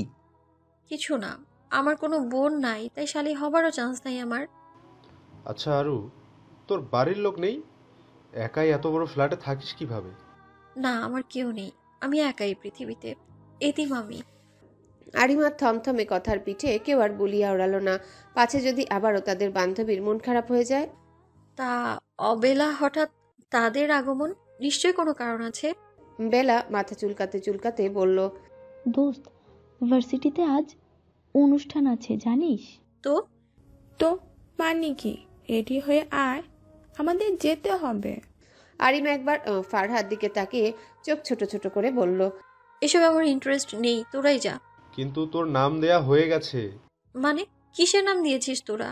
শুভ আমতা আমতা করে বলল, চড়ছিস কেন? আমরা 2-1 বাদে সবাই নাম দিয়েছি, তাই তোর নামও দিয়ে এসেছি। কিসের? তুই গান করবি। সাথে সাথে আরিমা চেঁচিয়ে উঠল, চোখ বড় বড় করে সবার দিকে তাকিয়ে বলে উঠল, বের হো, এক্ষুনি বের হো আমার বাসা থেকে, ছাগলের দল কোথাকার। তোদের কে বলেছে আমি গান পারি? যত সব নস্টালজিক মার্কা কথাবার্তা। ফারহা এগিয়ে এসে আরিমার সামনে দাঁড়ালো। প্লিজ আরু, নাম জমা দেওয়া হয়ে গেছে, বোঝার চেষ্টা কর। মানলাম আমাদের প্রতি রাগ তোর, এবার একটু বোঝার চেষ্টা কর। কিসের রাগ তোদের প্রতি? ভ্রু কিঞ্চিত উপরে তুলল আরিমা। না মানে ওই ব্যাপারটা। তেমন কিছু না, ভাগে যা ছিল তাই হয়েছে। তাহলে চল না। গান সিলেক্ট করা হয়েছে? শান্ত কণ্ঠে শুধালো আরিমা। সবাই একসাথে বলে উঠল, ইয়েস। কি গান? প্রাক্তন। কিছুক্ষণ থম মেরে দাঁড়িয়ে রইল আরিমা। Like seriously? প্রাক্তন? ঠোঁট দুটো গোল করে শ্বাস ছাড়ল আরিমা। ভাই, আপনি কি করতে চাচ্ছেন? ফায়ান শান্ত ভঙ্গিতে বসে আছে। কিয়ৎক্ষণ পূর্বেই মিটিং শেষ করে বসেছে সে। এমত অবস্থায় নাদিমের দিকে বিরক্তিকর দৃষ্টিতে তাকালো। ফায়ানের এহেন কথায় ভেবাচেকা খেয়ে গেল নাদিম। অনুষ্ঠানে তো রায়হান শেখও আসবে, তাই না? জি ভাই। ফায়ান বাঁকা হাসলো। রাত 9টায় অনুষ্ঠান, আপাতত 8টা বাজে এখন। বেলা বসে বসে চোখ মুছছে আর কান্না করছে। শুভ আর মনির বিরক্তিতে দাঁত কাটছে। থাম মা, আর কত কাঁদবি? বেলা নাক টেনে টেনে বলল, তুই কি বুঝবি শালা, আমার দুঃখ তোদের সহ্য হয় না। বালের বয়ফ্রেন্ড, একটা রেখে 10টা মেয়ের পিছনে ঘুরে আর তুই তার জন্য কাঁদছিস? মুখ সামলাও শুভর বাচ্চা, আমারও 10টা বয়ফ্রেন্ড আছে, তাই সমান সমান। আফ্রিদ এবার তেতে উঠল। বাহ, ভালোই তো, দুজনের সমান সমান। তুইও বারো, ও নিজেও প্লে বয়। এখানে কান্না করার মানে কি? আবার কাঁদবি তো ঠাটিয়ে মারবো। আফ্রিদের বকা খেয়ে আবারও ভ্যা ভ্যা করে কাঁদতে লাগলো বেলা। তাই বলে ফর্মালিটিও দেখাতে পারবো না তোদের জন্য? ঢঙ্গের আলাপ রাইখা রেডি হতে যা, নয়তো বাকিরা এসে যদি দেখে এখনো রেডি হোসনি, মায়ের একটাও মাটিতে পড়বে না। বাদ বাকি তোকে রেখেই চলে যাব। বেলা উঠে আফ্রিদের মাথায় একটা থাপ্পড় লাগিয়ে সেখান থেকে চলে এলো। আফরিদ সেদিকে তাকিয়ে কয়েকটা গালি ছুঁড়ে মারল। বেলা শুনতে পেলে নিশ্চয়ই এখন তার ঘাড় মটকে দিত। কিরে, তুই আবার কাঁদছিস কেন? চোখ ছোট ছোট করে জিজ্ঞাসা করলো শুভ। মনির কাঁদো কাঁদো মুখ করে উত্তর দিল, মানলাম আমার নাম মনির, তাই বলে অঞ্জনাকে নিয়ে ব্যর্থ গান গাইব? ইম্পসিবল। ভালো তো, আমরা কি করব? আরিমাকে বল। ধুর, ভালো লাগে না আর। 7 ভেড়ার ছানা ভার্সিটি প্রাঙ্গণে উপস্থিত। আরিমা চুক্তি করে এসেছে, পার্টিসিপেন্ট করেই সে এখান থেকে চলে যাবে। বাকিরাও সায় জানিয়েছে। একে একে কয়েকটা গাড়ি এসে ভার্সিটির গেটে থামলো। গাড়িগুলো থামতেই প্রিন্সিপাল স্যার সহ আরও কয়েকজন লোক এগিয়ে এলো। গাড়ি থেকে হাস্যোজ্জ্বল মুখে ফায়ান নেমে এলো। সবার সাথে কিছুক্ষণ আলোচনা করলো। তারপর প্রিন্সিপাল স্যার তাকে নিয়ে স্টেজে আসনে বসিয়ে দিলেন। তার সাথে নাদিমও এসেছে। গার্ডগুলো বাহিরেই অবস্থান করছে। আরিমা ফায়ানের দিকে কিছুক্ষণ তাকিয়েছিল। মানুষটাকে অনেক সুন্দর, সুপুরুষ লাগছে। বরাবরই সাদা পাঞ্জাবিতে মানুষটাকে দারুণ মানায়। গলার নিচে তিলটাও একদম ফুটে উঠেছে। আরিমা কিছুটা লাজুক হাসলো, কিন্তু পরক্ষণে গেটের কাছে একজনকে দেখে থমকে গেল আরিমা। তার চারপাশটা ভো ভো করে ঘুরছে। আবারও সেই তিক্তকর স্মৃতির মুখোমুখি হলো সে। আবারও সেই অনুভূতি, সেই ব্যথা, সেই ব্যর্থতা, আবারও সেই ক্ষোভ মনের কোণে প্রকাশ পাচ্ছে। আরিমার শ্বাস নিতে কষ্ট হচ্ছে। না, এটা হতে পারে না। সে কিছুতেই ধরা দিবে না লোকটার কাছে। রায়হান শেখ আর তার ছেলে রাজ শেখ দুজনে স্টেজে অবস্থানরত। ফায়ান আর রায়হান শেখ একে অপরের দিকে শান্ত দৃষ্টিতে তাকিয়ে আছে। মুখে কিছু না বললেও মনে মনে বেশ রেশারেশি চলছে তাদের। নতুনদের মাঝে একে একে সবাইকে ফুল দেওয়া হচ্ছে আর সংবর্ধনা কার্ড। সবাই প্রায় শেষ হয়ে গেছে। এখন বাকি হলো আরিমার তার বন্ধু মহল, তারাও স্টেজে উঠছে। ফারহার পালা যখন এলো সে ফায়ানের দিকে তাকিয়ে মৃদু হাসলো। ফায়ান বোনের হাসি দেখে নিজেও হালকা হাসলো। তারপর এলো আরিমার পালা। সে কিছুতেই এই দুই লোকের মুখোমুখি হতে চায় না। এরকম পরিস্থিতিতে এখন কি করবে ও? হালকা দম নিয়ে স্টেজে পা বাড়ালো আরিমা। যাই হয়ে যাক, সে কিছুতেই ধরা দিবে না লোকটার কাছে। মুখে একবার দেখে নিল মাস্ক ঠিকঠাক আছে কিনা। ফায়ান আরিমার অবস্থা দেখে হালকা হাসলো, কিন্তু সে এটা বুঝলো না আরিমা ঘামছে কেন। খুব বেশি কি গরম লাগছে মেয়েটার?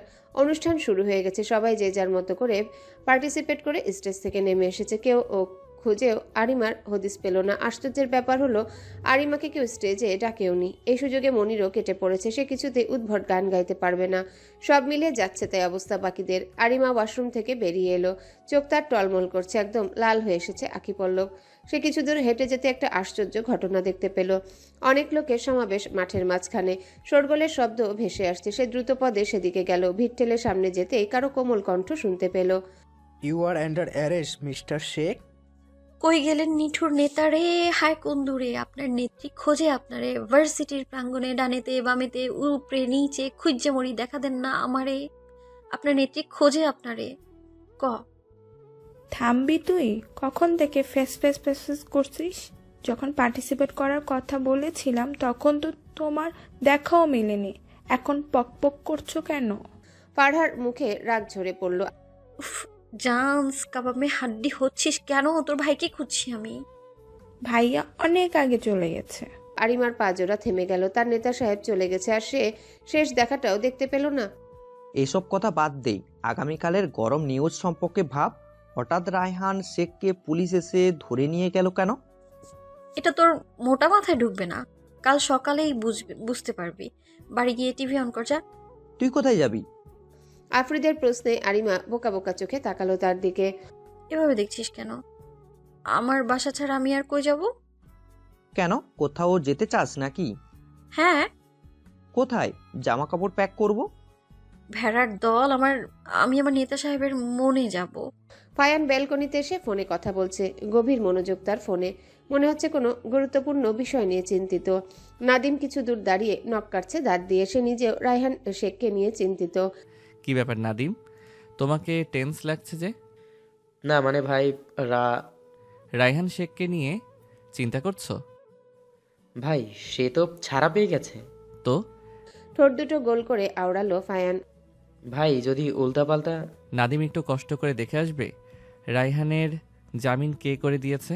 আপাতত অবজাও। ফায়ানের রাজবাড়ি কণ্ঠের কথায় খানিকটা স্বস্তি পেল নাদিম। আচ্ছা নাদিম, তোমার ছোট ভাই আছে না একটা, তার খবর কি? জি ভাই, ফারহা ম্যামের সাথে একই ভার্সিটিতে পড়ে। নাম? আফরিদ হাওলাদার। সাবেক এমপি রায়হান শেখকে পুলিশ কাল রাতে ভার্সিটির প্রাঙ্গণ থেকে অ্যারেস্ট করেছে। এর কারণ হিসেবে গোপন সূত্রে জানা যায় তিনি সৌহার্দ্য ফায়ান খানের একমাত্র বোনকে কিডন্যাপ করিয়েছিলেন, আর তার আগের দিন তিনি এমপির উপরও হামলা করেছিলেন। কিন্তু এত কিছুর পরেও তার জামিন হলো কিভাবে? কে জামিন করালো রায়হান শেখকে? প্রশ্ন আমজনতার কাছ থেকেই যায়। তাছাড়া দেশের লোকজন এবং উপর মহলের কর্মীরাও রায়হান শেখের প্রতি অসন্তুষ্ট। রায়হান শেখ কি পরবর্তীতে নমিনেশন পাবে? এটা বড় প্রশ্ন রয়েই যায়। আরিমা টিভি অফ করে গোল হয়ে বসলো। আসলেই তো, রায়হান শেখ কিভাবে ছাড়া পেল? নাদিম হাঁ করে দরজার সামনে দাঁড়িয়ে আছে। মেন ডোর মারানোর সাহস ধরছে না, এখন ফেরত যেতেও পারছে না। পাছে না ভাই তার মাথা কেটে দেয়। সে নিজেকে তটস্থ করে নিল। ছোট ছোট কদমে ভিতরে প্রবেশ করলো, যেখানে ফারহা অট্টহাসিতে ফেটে পড়ছে। তার দৃষ্টি ফোনে, কারোর সাথে ভিডিও কনফারেন্স অ্যাটেন্ড করছে। বাড়ির আবহাওয়া গরম, সবাই হ্যাংলার মতো ফারহাকে দেখছে। এমতো অবস্থায় নাদিম কিভাবে জানাবে কথাটা? তবুও সে হালকা কেশে বুলিয়া ওড়ালো। ম্যাম। ফারহার হেলদোল নেই। নাদিম আবারও ডাকলো, তবুও ফারহা তার মতোই ফোনে মনোযোগী হয়ে আছে। নাদিম এবার জোরেই ডাকলো, ম্যাম, আপনাকে ভাই আমার সাথে যেতে বলেছে। কথাটা শেষ করে নাদিম হাঁপাতে লাগলো। নারী জাতি এত জোরে জোরে কথা বলে কিভাবে? তার তো এতটুকুতেই দম বেরিয়ে যাচ্ছিল। ফারহা হা করে নাদিমকে দেখছে। কিয়ৎক্ষণ পরে সে জোরে জোরে হাসতে লাগলো। নাদিম ভেবাচাকা খেয়ে গেল ফারহার হাসি দেখে। হাসির জন্য ফারহা কথা বলতে পারছে না। বাড়ির লোকজন ভাবছে ফারহাকে ভূতে ধরল কিনা। শেখ ভিলার আবহাওয়া পুরোই গরম। আক্রোশে ফেটে পড়ছে রায়হান শেখ। তা দেখে রাজ কিটকিটিয়ে হাসছে। ছেলের দিকে তাকাতেই তার হার্ট আবার ধুকপুক করছে। রিপা, তোমার ছেলেকে আমার সামনে থেকে বিদায় করো। ছাগলটাকে সরাও আমার সামনে থেকে, নয়তো আমি আজ হার্ট অ্যাটাক করে মারা যাব। বাবা, তুমি তো পারো শুধু আমার সাথে। ফায়ান খানের টিকিটও নাড়াতে পারলে না। পুরো একদিন তোমায় জেলে রেখেছে, তার প্রতিশ্রুতি সে রেখেছে। দেখেছ, দিন শেষে আবার গোপনভাবে ছাড়িয়ে এনেছে। হ্যাঁ। রায়হান শেখ কটমট দৃষ্টিতে তাকিয়ে আছে রাজের দিকে। রাজ সেদিকে ভ্রুক্ষেপ না করে নিজের মনে ছক কষছে কিভাবে ফায়ান খানকে ট্র্যাপে ফেলা যায়। হঠাৎ কারো মুখশ্রী রাজের মনের কোণে উকি দিতে রহস্যময় হাসি দিল রাজ। সৌহার্দ্য ফায়ান খান, এবার কোথায় লুকিয়ে রাখবেন আপনি আপনার রত্নকে? রাজ শেখের নজর যে পড়ে গেছে। খাচ্ছিস না কেন? নে খা। বলেই ফারহার দিকে কয়েকটা চকলেট বক্স এগিয়ে দিল ফায়ান। ফারহা চুপচাপ একটা চকলেটের কাগজ ছিঁড়ে খেতে লাগলো। তা দেখে ফায়ান হালকা হাসলো। ভাইয়ের উপর রাগ হয়েছে? ফারহা একবার ফায়ানের দিকে তাকিয়ে মুখ ফিরিয়ে নিল। আচ্ছা, কি করলে রাগ কমবে? তুমি বড্ড অন্যায় করে ফেলেছ। ফায়ান ভয়ের অভিনয় করে বলল, কি অন্যায় করে ফেলেছি আমি? আরুর সাথে বাজে ব্যবহার করেছো, অসুস্থ অবস্থায় থাপ্পড় মেরেছো, তাও সবার সামনে। ওর কত কষ্ট হয়েছে জানো? ফায়ান ঘাড় নাড়াতে নাড়াতে বলল, তুই যেহেতু বলেছিস তাহলে তো বহুত কষ্ট পেয়েছে। তা এখন কি করা উচিত আমার? সরি বলবা ওকে। ভাইয়ের চেয়ে বাহিরের মেয়েটা বড় তোর কাছে? ফারহা অসহায় দৃষ্টিতে তাকালো। আচ্ছা আচ্ছা, আমি বুঝেছি। তখনই ফায়ানের কল এলো। কিছুক্ষণ পরে ফোনটা পকেটে ঢুকিয়ে ফারহার হাত ধরে দৌড়ে বেরিয়ে গেল। ফারহা শুধু ড্যাব ড্যাব করে তার বড় ভাইয়ের পিঠের পানে তাকিয়ে আছে। আবারও নতুন কোনো বিপদ হলো নাকি? ঘটেছে এক হুলস্থুল কাণ্ড। সারা শহর জুড়ে হরতাল জারি হয়েছে। লোকেরা সামনে পিছনে যা পাচ্ছে সব ভেঙে চুরমার করে দিচ্ছে। সেটা মানুষ হোক বা গাড়ি, তা দেখার বিষয় না। আর কেউ না বুঝলেও ফায়ান ঠিকই বুঝতে পেরেছে এটা কার কাজ। সে ফারহাকে দ্রুত বাড়ি পৌঁছে দিচ্ছে, যেন বোনের গায়ে কোনো আঁচল লাগতে না পারে।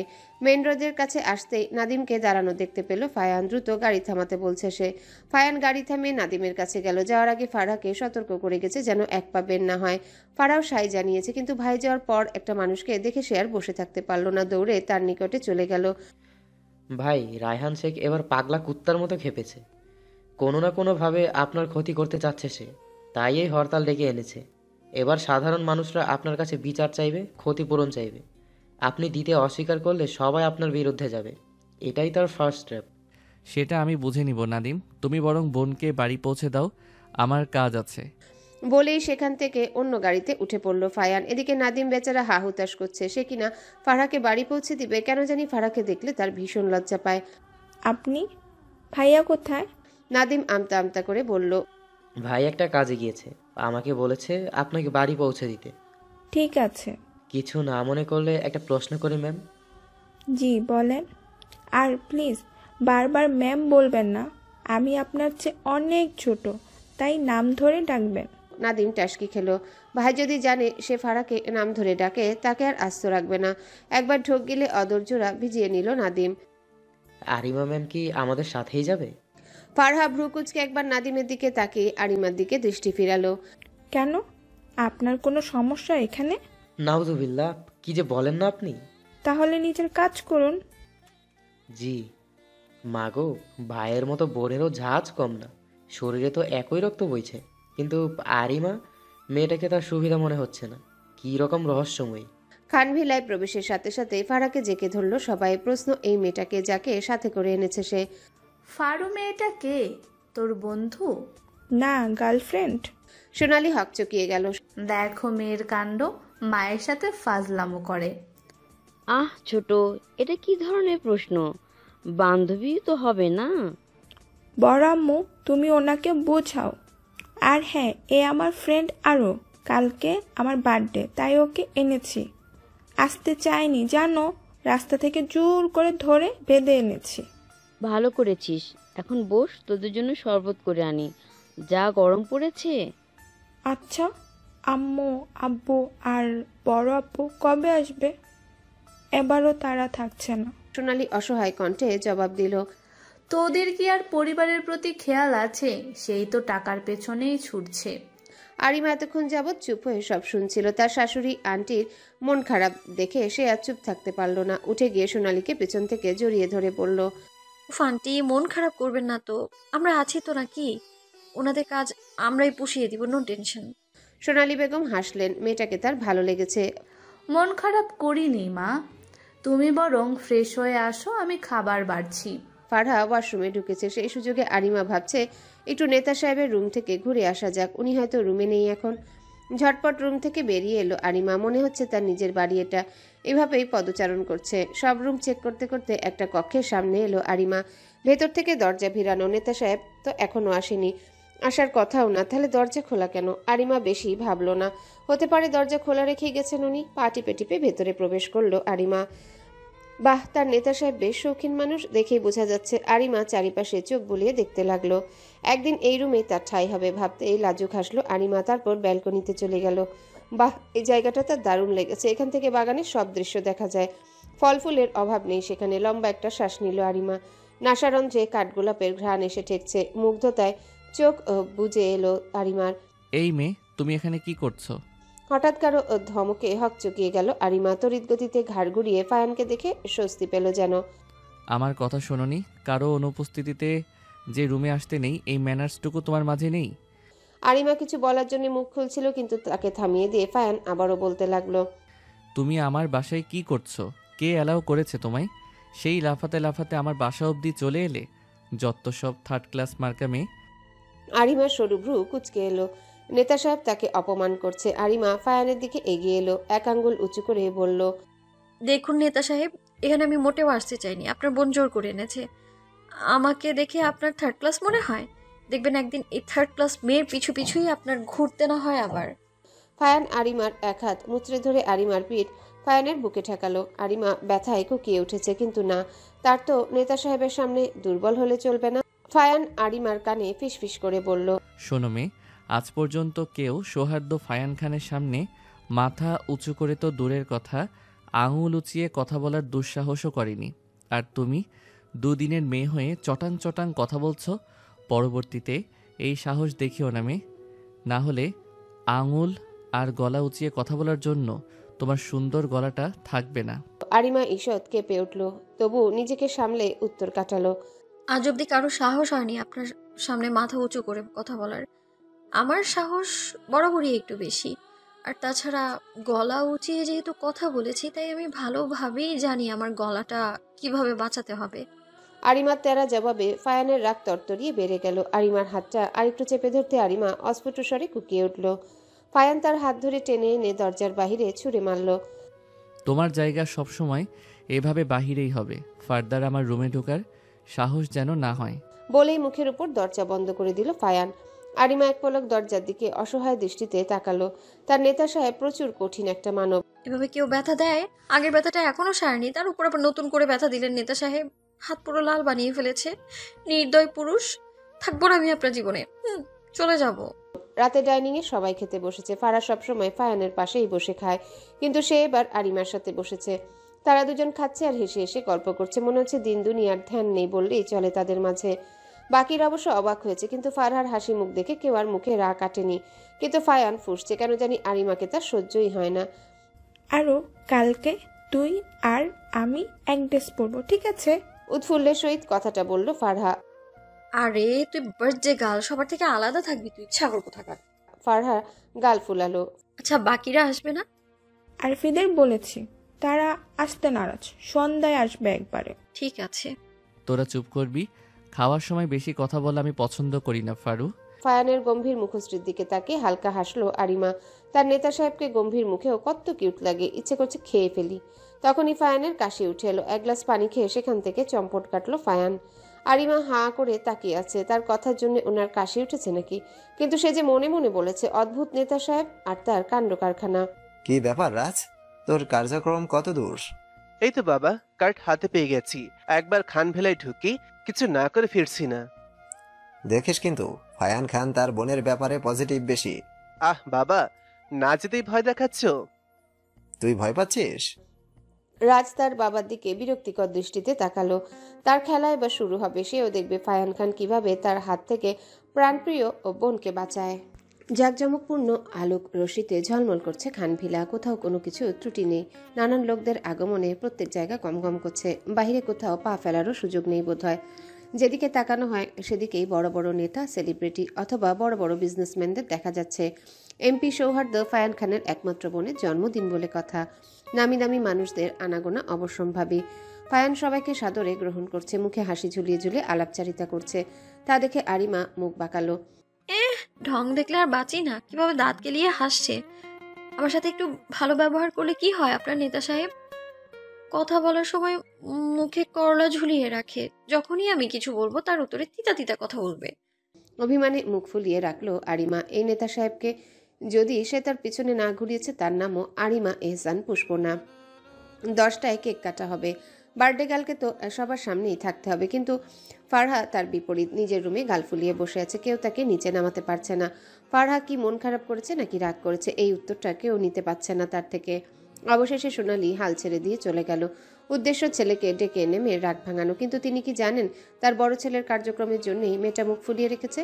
হুড়মুড়িয়ে কক্ষে 6 ভেড়া ছানা প্রবেশ করলো। ফারহা এক পলক তাদের দেখে আবারও মুখ ঘুরিয়ে নিল। সবাই গিয়ে ফারহার সামনে দাঁড়ালো। ওয়াও ফারু, তোকে এই লেহেঙ্গাটায় কি দারুণ লাগছে। ইস, জোশ ফারু, জোশ। সিমরানের মুখ খুশিতে চিকচিক করছে, কিন্তু তার এই চিকচিক করা মুখশ্রীটা বেশিক্ষণ স্থায়ী হলো না। ইমরানের বাচ্চা, দেখছিস না ওর মুড অফ? এমন কিছু কর যাতে করে ওর মন ভালো হয়ে যায়, তা না করে ওয়াও, নাইস, জোশ। লাস্টের টুকু ব্যঙ্গ করে বলল আফরিদ। সিমরান চোখ মুখ কুচকে তার দিকে তাকিয়ে আছে। আর কেউ না জানলে আরও ঠিকই ইনা ফারু কেন মুড অফ করে রেখেছে। সে গুটি গুটি পায়ে ফারহার দিকে এগুলো। ফারহার পাশে বসে তার কাঁধে হাত রাখলো। ফারহা এক পলক তার দিকে তাকিয়ে আবারও মাথা নিচু করে নিল। মেয়েটার দিকে সে তাকাতেও পারছে না। আচ্ছা ফারু, তোকে একটা প্রশ্ন করি। আরিমার কথায় মাথা নাড়িয়ে সায় জানালো ফারহা। আমি যে তোর ভাবি, তুই কি জানিস? এই পরিস্থিতিতে আরিমার কথাটা কেউ মেনে নিতে পারল না। ফারহা ছাড়া 5 ভেড়ার ছানার কাশি উঠে গেছে। দেখ, আমাদের বিয়ে না হলেও হবে তো একদিন। তার আগে তোর বড় ভাইজানের পিছু তো আমি ছাড়ছি না। আমাকে তুই ভাবি বলেই সম্বোধন করবি, ঠিক আছে? আর শোন, ওনার কোনো অপমানই আমি গায়ে মাখি না। ভালোবাসা যখন একতরফা, তখন সেখানে একটু পরিশ্রম তো করতেই হবে, বুঝলি? ফারহা হাসলো। বাকিরা ড্যাব ড্যাব করে তাকিয়ে আছে। বুঝাই যাচ্ছে তাদের কথা 5 ভেড়ার ছানা বুঝেইনি। ফায়ান হন্তদন্ত করে উপরে উঠছে। 10টা বেজে গেছে, বোনকে নামাতে হবে। সোনালির কাছে শুনেছে ফারহা মুখ ফুলিয়ে বসে আছে। কারণটা ফায়ান ভালোভাবেই জানে। তার জন্যই বোনটার মন খারাপ, কিন্তু তার কিছু করার নেই। নিজের সিদ্ধান্তে সে অটল। ফায়ান কক্ষে ঢুকার আগেই আরিমা ফারহাকে নিয়ে বেরিয়ে এলো। তাদের পিছনে বাকিরাও এসে দাঁড়িয়েছে। ফারহা একবার, আরিমা আরেকবার ফারহার দিকে তাকালো। অতঃপর ফোঁস করে শ্বাস ফেললো। ফায়ান একদিক দিয়ে মানল। ফারহা তার কথার পর আরিমার কথায় বেশি শুনে। মেয়েটা একেবারেই বোনটাকে রক্ত করে নিয়েছে। নিচে নেমে ফারহা চারিপাশটা ভালো করে দেখে নিল। সামনে টেবিলের উপর কেক রাখা, তার পিছনে ফুল দিয়ে বড় বড় করে লেখা হ্যাপি বার্থডে ফারু। চারিপাশে তাকিয়ে চোখ ফিরিয়ে নিচ্ছিল ফারহা, কিন্তু একজনের দিকে দৃষ্টি পড়তেই থমকে গেল সে। চোখ ফিরানোর নামগন্ধই নেই তার মাঝে। বুকের ভিতর ঢিপ ঢিপ করছে, ভিতরটা জ্বলছে। কেন জ্বলছে তা ফারহার অজানা। আরিমা সবকিছুই খেয়াল করেছে। সে মনে মনে দোয়া করছে, ফারহা এমন ভুল যেন না করে, না হলে তার জীবন নরক হয়ে যাবে। ফায়ান বোনকে নিয়ে কেক কাটলো। ফারহা পরিবারের মধ্যে সর্বপ্রথম তার ভাইকে কেক খাইয়ে দিল, অতঃপর তার মা সোনালি, তারপর বড় আম্মুর দিকে এগিয়ে গেল। মোহনা তাকে প্রাণ ভরে দোয়া করে দিল। ফারহা আরিমার কাছে যেতে নিলে মাথা নাড়ে না করে আরিমা, কারণ সে মাস্ক খুলবে না। এখানে মাস্ক খুললেই সর্বনাশ হয়ে যাবে। ফারহা একে একে তার বন্ধু মহলে সবাইকে কেক খাইয়ে দিয়ে পরে দম নিল। আফরিদ, বাসায় কখন যাবি ভাই? ভাইয়া আর একটু পর যাচ্ছি, তুমি কখন যাবে? আমার দেরি হবে, ভাইয়ের সাথে কাজ আছে যে। আচ্ছা ঠিক আছে, তুমি আমাকে বাসার চাবিটা দাও, আমি চলে যাব ঠিক টাইমে। আচ্ছা। নাদিম আফরিদের হাতে চাবি দিয়ে সেখান থেকে চলে গেল। কিরে, এমপির পার্সোনাল অ্যাসিস্ট্যান্ট তোর ভাই? মনিরের কথায় দুপাশে মাথা নাড়িয়ে সাই জানালো আফরিদ। আচ্ছা, তোর ফ্যামিলিতে কে কে আছে? কোনোদিন বলিস নি ব্যাপারে আমাদের। আফরিদ একটু নড়ে চড়ে বসলো, গলা খাকারি দিয়ে বলল, আমি আর আমার ভাই ছাড়া কেউ নেই, আমরা এতিম। আরিমা ওয়াশরুম থেকে বেরিয়ে যার থেকে পালানোর জন্য এত কিছু ঠিক তার সামনেই পড়তে হলো তার। রাজ এক পা করে আরিমার দিকে এগিয়ে আসতে লাগলো। আরিমা বার কয়েক ঢোক গিলে কয়েক পা পিছিয়ে গেল। না, এই লোকটার সামনে কিছুতেই পড়তে চায়নি আরিমা। কি ব্যাপার জান, মাস্কটা একটু খোলো, কবে থেকে দেখি না তোমায়। বলেই বাঁকা হাসলো রাজ। এখানে কেন এসেছো? চলে যাও এখান থেকে। যাবই তো। তোমরা কি ভেবেছিলে তোমরা লুকিয়ে প্ল্যান করবে আর আমি সে ব্যাপারে জানবো না? আর এই তুচ্ছ মাস্ক পরে তুমি আমার সামনে নিজের সৌন্দর্য ঢেকে রাখতে পারবে ভেবেছো? বলেই একটানে মাস্ক খুলে নিল রাজ। শোনো বেবি, আমি চাইলে এই মাস্ক কেন তোমার শরীরের কোনো... কে ওখানে? ওখানে কে কি করছে? এই তোমরা কে? রাজ নিজের মুখ লুকিয়ে সেখান থেকে পালিয়ে গেল। আরিমা এখনো মুখ কুচকে দাঁড়িয়ে আছে। বাহ বাহ, এই তোমার আসল রূপ। বেশি দিন ভালো সাজতে পারলে না মিস আরিমা? মানে? আরিমা আশ্চর্য হয়ে ফায়ানের দিকে তাকিয়ে আছে। মানে জানতে চাচ্ছ? এই যে খোলামেলা হয়ে রোম্যান্স করছো, তা বলি শোনো মেয়ে, এই বাড়ি অপবিত্র না, আর না এখানে অশ্লীল কাজ চলে। তুমি এসে এই বাড়িটাকে অপবিত্র করে দিয়েছ। ছি, ফারহার কথাটা একটু ভাবতে। সে যদি জানতে পারে তার প্রাণপ্রিয় বান্ধবী এরকম নষ্টা কাজ করে, সে কতটুকু কষ্ট পাবে জানো? আরিমা বাকরুদ্ধ হয়ে ফায়ানের দিকে ফ্যাল করে তাকিয়ে আছে। কথা বলার শক্তিটুকুও পাচ্ছে না। হঠাৎ তার মনে হলো তার নেতা সাহেব তাকে ভুল বুঝেছে। বিশ্বাস করুন। বিশ্বাস? এই মেয়ে এখনই বের হয়ে যাবে। ছি, এটা আমার বাড়ি, কোনো হোটেল না যে যা ইচ্ছা তা করবে। বাহিরে অনেক হোটেল, বাসা ফাঁকা পাবে। আমার বাসায় এসব ফষ্টি নষ্টি চলবে না। বেরিয়ে যাও আমার বাসা থেকে, এক্ষুনি বেরোবে তুমি। Get out. প্লিজ শোনেন। Shut up and get out. কোনো চরিত্রহীনা মেয়ের জায়গা খানভিলাই হবে না। থার্ড ক্লাস বস্তির মেয়ে। আরিমা কেঁপে উঠল, তার পায়ের নিচ থেকে যেন মাটি সরে গেল। সে আর দাঁড়ালো না, ফায়ানকে একবার দেখে নিল। লোকটা অন্যদিকে দৃষ্টি ফিরিয়ে আছে। অতঃপর এক দৌড়ে মেন গেটের দিকে ছুটল। ফায়ান সেদিকে তাকে পরপর কয়েকটা শ্বাস ফেলল। অবশেষে আপদ বিদায় হলো। মাঝ রাস্তায় আরিমা পা গুটিয়ে ফুটপাতে বসে আছে। দৃষ্টি তার আকাশের পানে। নিজ বনে বুলি আওড়াচ্ছে আরিমা। সেই বুলি কারো সোনার বোঝার সাধ্য নয়। ফায়ান ফারহাকে ডেকে নিয়ে কঠোর নিষেধ করেছিল যেন সে আরিমার সাথে কথা না বলে, সম্পর্ক না রাখে। ফারহা ভাইয়ের মুখের উপর নাকচ করতে পারেনি, আবার সায়ও জানায়নি। এবার তো ফায়ান আরও কথা বলতে দিবে না আরিমার সাথে। তার বন্ধু মহলের ছানাগুলো কি তাকে ভুল বুঝবে, ঘৃণা করবে? আচ্ছা, আরিমা কি এতই খারাপ? সবাই এক এক করে ছেড়ে চলে যায় তাকে। তখনই একটা কল এলো। আরিমা সেদিকে তাকিয়ে হেসে দিল। কে বলেছে তাকে সবাই ছেড়ে যায়? সবাই ছাড়ে না। আঁকড়ে ধরার চেষ্টা করে অনেকে, কিন্তু নিয়তির কাছে হেরে যায়। তবে যাওয়ার আগে একটা করে স্মৃতি রেখে যায়। প্রত্যুষে যেভাবে পাখির কিচিরমিচির শব্দে চারিদিকে মুখরিত হয়, ঠিক সেভাবে শোরগোলের শব্দে খানভিলা মুখরিত হয়ে আছে। এটা যেন তেন শব্দ নয়, গ্লাস ভাঙার শব্দ, টেবিল ভাঙার শব্দ, টিভি ভাঙার শব্দ। ড্রয়িং রুমের প্রত্যেকটা জিনিস ভেঙে চূর্ণ বিচূর্ণ করে ফেলেছে খান পরিবারের ছোট কন্যা। কেউ তার ধারের কাছেও ঘেঁষতে পারছে না। ফায়ান তো আরও না। বোনের দিকে এগোতে নিলেই ছুরি দিয়ে সুইসাইডের হুমকি দেয়। অগত্যা সে দাঁড়িয়ে দাঁড়িয়ে বোনের কাণ্ড দেখছে। বেশ খানিক সময় বাদে ফায়ান ফারহার দিকে এগোতে নিলে ভাইয়ের দিকে ছুরি ধরে চেঁচিয়ে ওঠে ফারহা। খবরদার, যদি আমার দিকে এক পা বাড়িয়েছ, নিচে জায়গায় থাকো, নাইলে ভালো হবে না। কেন অযথা বাহিরের নষ্টামের জন্য জেদ করছিস ফারুক? কি পেয়েছিস ওর মধ্যে? ফায়ানের কণ্ঠে রাগ ঝরে পড়ছে। সে কিছুতেই তার বোনকে ওই বেহায়া মেয়েটার সাথে মিশতে দিবে না। চুপ করো তুমি। আরো সম্পর্কে আরেকটা বাজে কথা বলে দেখো, আমি নিজেকে এক্ষুনি শেষ করে দিব। ওর সাথে থাকতে থাকতে তোর মন মানসিকতাও থার্ড ক্লাস হয়ে গেছে। এই মেয়েকে ফ্যামিলি কি শিক্ষা দিয়েছে কে জানে? ফারহা আগের থেকেও দ্বিগুণ চেঁচিয়ে উঠল। উত্তেজনায় তার হাত পা মৃদু কাঁপছে। Just shut up. অনেক বলেছ। এমপি হয়েছে বলে মাথা কিনে নিয়েছো, মানুষ চিনতে শিখেছো। আরে মেয়েটা এতিম, এ দুনিয়া ওর কেউ নেই ভাইয়া, কেউ নেই। ওকে আমি এনেছি নিজ দায়িত্বে এই বাসায়। মেয়েটা আসতে চায়নি জানো তো। আমি তার দিকে তাকাবো কিভাবে? কিভাবে তাকাবো আমি? আমাকে তুমি তার থেকে ছোট করে দিলে ভাইয়া। আমার ভাইয়া এরকমটা কিভাবে করতে পারে? অধপতন হয়েছে তোমার ভাইয়া। আমি আর ওকে খুঁজে না পাওয়া অব্দি না তোমার বাসায় এক গ্লাস পানি মুখে তুলবো, আর না তোমার সাথে কথা বলবো। ফারহা দৌড়ে নিজের রুমের দিকে ছুটল। এদিকে রেখে গেল খান পরিবারের বিস্মিত ইয়া বড় বড় চোখ। ফায়ানের কানে এখনো বাজছে মেয়েটা এতিম। কিছুক্ষণ পর ফায়ান নিজেকে ধাতস্থ করে নিয়ে বিড়বিড় করে আওড়ালো, এতিম দেখেই তো এই অবস্থা। ফ্যামিলি থাকলে ভালো শিক্ষাটাই দিত। ফারহা নিজের রুমে এসে একটা ফটো ফ্রেম হাতে নিয়ে বসে আছে। তার চোখ থেকে টপটপ করে পানি সেই ফ্রেমে গড়িয়ে পড়ছে। ফ্রেমটায় তাদের 7 জনের ছবি, নিচে গুটি কয়েক শব্দে লেখা 7 ভেড়ার ছানা। এই ফ্রেমটা আরিমা তার জন্য বাঁধিয়েছিল, তাকে দিবে বলে। বেচারি দিতেও পারেনি, তার আগেই তো ভাইয়া তাকে তাড়িয়ে দিয়েছে। আমার এখানে বসে থাকলে চলবে না, আর ওকে খুঁজতে হবে আমার। নতুন বাসায় শিফট হয়েছে আরিমা। কাল রাতের মধ্যে সে তার ফ্ল্যাট ছেড়ে দিয়েছে। এটাতে ভাড়ায় থাকবে সে। আরিমা ভালোভাবে জানে সকাল হলে ফারহা সহ 5 ভেড়ার ছানা ছুটে আসবে। যদি কাহিনী জানে তাহলে আপাতত আরিমা তাদের সামনে পড়তে চাচ্ছে না। হায় রে আমার জীবন, হায় রে প্রিয় মানুষ। ধোকা, সব ধোকা, সবাই ধোকা দেয় আমায়। এই যে এখনো আমি একা, আমার সাথে কেউ থেকেও নেই। পরিবারের লোক এই শহরেই আছে, তবু তারা আমায় চেনে না, জানে না। আমার খোঁজ অবধি নেই তাদের কাছে। আমি বেঁচে আছি নাকি মরে গেছি।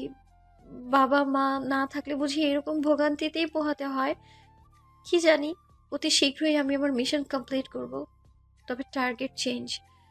প্রিয় বস, আপনি যদি চলেন ডালে ডালে, আমিও চলি পাতায় পাতায়। আপনার অস্ত্র দিয়েই আপনাকে কুপকাত করবো আরিমা। আফরিদ, এই আফরিদ। আফরিদ ঘুম ঘুম চোখে ঢুলতে ঢুলতে ভাইয়ের পাশে ধপ করে বসে পড়ল। তারপর নাদিমের কোলে মাথা রেখে আবারও ঘুম। নাদিম দীর্ঘশ্বাস ফেলল। এই ছেলেকে মানুষ করতে গিয়ে তার অবস্থা নাজেহাল। এর থেকে ছোট বাচ্চাও ঢের ভালো। নাদিম আফরিদের চুলে হাত বুলাতে বুলাতে বলল, খবর শুনেছিস? আফরিদ একবার ভাইয়ের দিকে তাকিয়ে ফের চোখ বুঝলো। নাদিম মুচকি হেসে বলল, জানিস ভাইয়ের বোনের সাথে একটা মেয়ে পড়ে না, ওই যে আরিমা, তোদের ভার্সিটিরই তো, হয়তো চিনিস। কাল রাতে একটা ছেলের সাথে ধরা পড়েছে সে। তখনই ভাই তাকে অপমান করে বাসা থেকে বের করে দিয়েছে। আমি পাশেই ছিলাম, তাই জানতে পেরেছি। আরিমা নামটা শুনে আফরিদের কান সজাগ হয়ে গিয়েছিল। এবার সে লাফ দিয়ে উঠে বসলো। নাদিম হকচকিয়ে গেল। কি হলো, এভাবে হা করে তাকিয়ে আছিস কেন? তুমি আমাকে রাতে বলবে না ভাইয়া? কেন, এখানে বলা বলের কি আছে? হাইপার হচ্ছিস কেন? আফরিদ উত্তর না কেটে রুমে ঢুকে গেল। তারপর ফোনটা নিয়ে বেরিয়ে গেল। ভাই, সে তো 7 সকালে কোথায় যাচ্ছিস? আফরিদ শান্ত স্বরে বলল, আরিমা আমার বেস্ট ফ্রেন্ড ভাইয়া, আর তার সম্পর্কে তোমার এমপি যা বলেছে সব মিথ্যে। আমাদের আরও অমন মেয়েই না। মানে? আমি নিজে চোখে দেখেছি। মাঝে মাঝে কিছু জিনিস চোখে দেখাও মিথ্যে হয়। ওর সম্পর্কে বাজে কথা বলবে না। আফরিদের যাওয়ার পথে তাকিয়ে নাদিম ভাবতে লাগলো, আসলে কি তাই? মেয়েটার মুখে সে তীব্র আকাঙ্ক্ষা দেখেছিল কিছু জানানোর, কিন্তু ভাই তার একটা কথাও শোনেনি। এমনিতেই ভাই তাকে দেখতে পারে না, তার উপর এসব কাণ্ড ঘটিয়েছে মেয়েটা। 6 জন আরিমার ফ্ল্যাটের দরজার সামনে অসহায় ভঙ্গিতে দাঁড়িয়ে আছে, দরজায় তালা লাগানো। তাদের আর বুঝতে বাকি নেই যে আরিমা এখানে নেই। আর অবশ্য এত অপমানের পর মেয়েটা কিভাবে তার সঙ্গে সম্পর্ক রাখবে? এবার ডুকরে কেঁদে ওঠে ফারহা। সে এখন কি করবে? মাফ চাইতে পারবে না আরিমার কাছে। মেয়েটার ফোনও অফ। দোস্ত কাঁদিস না, আমরা আরুকে বের করেই আনবো। হ্যাঁ, কান্না করিস না, আমরা আছি তো। ফারহা কাঁদতে কাঁদতে বলল, আমাকে রাতে কিছু জানানো হয়নি। আমি ভেবেছি আরো একটু পরে এসে আমার পাশে শুবে। তাই আমি ঘুমিয়ে পড়েছি। সকালে ভাইয়া আমাকে জানিয়েছে। আগে জানলে আমি কখনই তাকে আসতে দিতাম না। মেয়েরা কান্না করছে, ছেলেদের সকলের মুখে হতাশার ছাপ। এখন একমাত্র উপায় ভার্সিটি। আরিমা কি ভার্সিটিতে আসবে? ফায়ান গম্ভীর ভঙ্গিতে বসে আছে। একটু পর তার একটা মিটিং আছে, কিন্তু এতে তার হেলদোল নেই। নাদিম একদৃষ্টিতে ফায়ানের দিকে তাকিয়ে আছে। ভাইয়ের মনে চলছে কি আসলে? এভাবে তাকিয়ে আছো কেন? আমি কি তোমার গার্লফ্রেন্ড? ফায়ানের এহেন কথায় নাদিম শুকনো মাটিতে আছড়ার খেলো। কাশি উঠে গেছে তার। ফায়ান সেদিকে ভ্রুক্ষেপ না করে বুলি আওড়ালো, আচ্ছা নাদিম, তোমার কি মনে হয় মেয়েটা নির্দোষ? আমার মনে হচ্ছে না। নাদিম ড্যাব ড্যাব করে তাকিয়ে আছে ফায়ানের দিকে।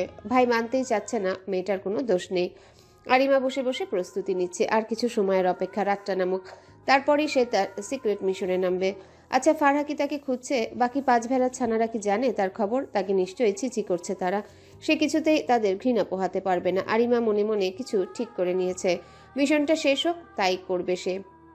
আরিমা কি জানে 6 ভেড়াচ্ছানা কিভাবে খুঁজে চলেছে তাকে, তারা তাকে কতটা ভালোবাসে? জানতে পারলে নিশ্চিত তাদের এত ভোগান্তি পোহাতে হতো না।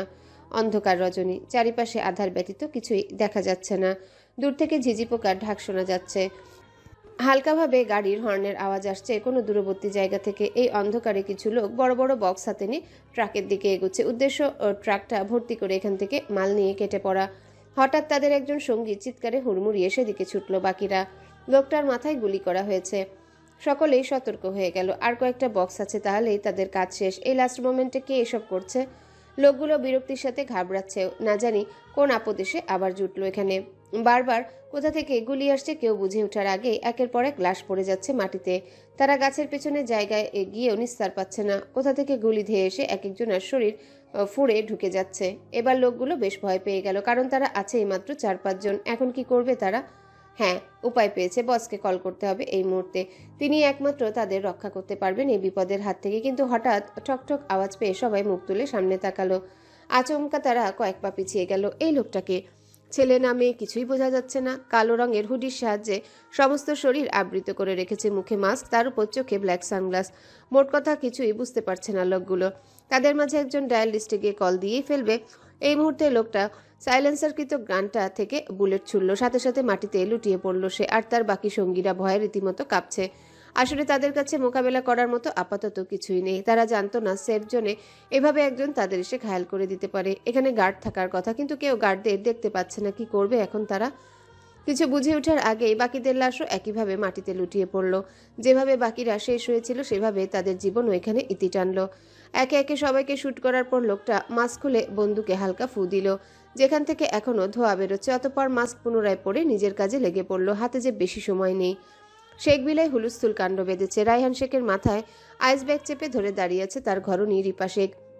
রায়হান শেখ সোফায় গায়ে লিয়ে দিয়ে মরার মতো পড়ে আছে। এত বড় সর্বনাশ কে করলো তার? একদম সর্বশান্ত করে দিয়েছে তাকে।